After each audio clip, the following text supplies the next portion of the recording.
হাওড়ায় inter club karate championship. শুধু আত্মরক্ষা নয়, জীবনের শৃঙ্খলা, আত্মবিশ্বাস এবং একে অপরকে সম্মান করা, এটাই মূল লক্ষ্য হওয়া উচিত। রবিবার হাওড়ায় ইন্টার ক্লাব ক্যারাটে চ্যাম্পিয়নশিপে উপস্থিত হয়ে এমন কথাই বললেন জাপান ক্যারাটে অ্যাসোসিয়েশনের চেয়ারম্যান সোমনাথ পাল চৌধুরী। বর্তমান পরিস্থিতিতে ক্যারাটে শেখা প্রত্যেকেরই দরকার।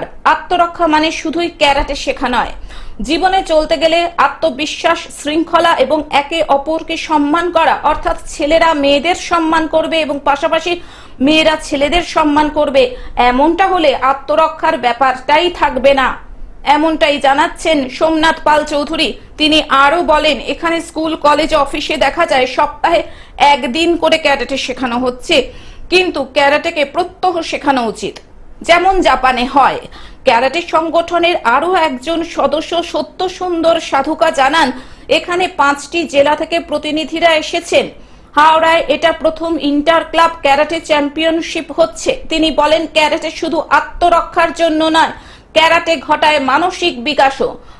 হ্যাঁ, অবশ্যই বর্তমান যা পরিস্থিতি তাতে আত্মরক্ষা শেখার প্রয়োজনীয়তা বেড়ে গেছে, বিশেষ করে মেয়েদের মধ্যে। কিন্তু আমরা Japan karate association JKWF India, আমাদের ভাবনাটা একটু অন্যরকম।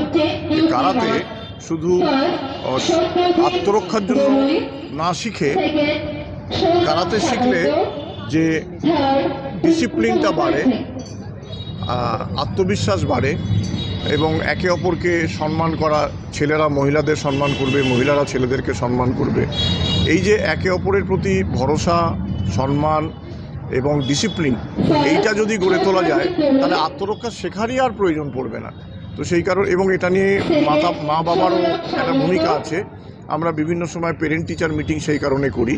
তো সেই কারণে কারাতে শেখা আত্মরক্ষার জন্য খুবই জরুরি নিশ্চয়ই, কিন্তু যদি কারাতে শেখার মাধ্যমে যদি সবাই ডিসিপ্লিন হয়ে ওঠে তাহলে সত্যি সত্যি আত্মরক্ষার কোনো প্রয়োজনই হবে না। তো এটা আমাদের মূল উদ্দেশ্য।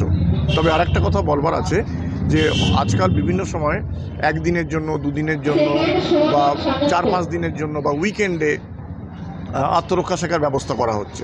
হাওড়া থেকে অর্পণ সিংহের রিপোর্ট, গ্লোব নিউজ। এখন থেকে গ্লোব টিভি দেখুন আপনার স্মার্টফোনেও। গুগল প্লে স্টোর অথবা অ্যাপল স্টোর থেকে ডাউনলোড করুন গ্লোব টিভি লাইভ অ্যাপ। এছাড়াও জিও টিভি অ্যাপ থেকেও দেখুন গ্লোব টিভি লাইভ।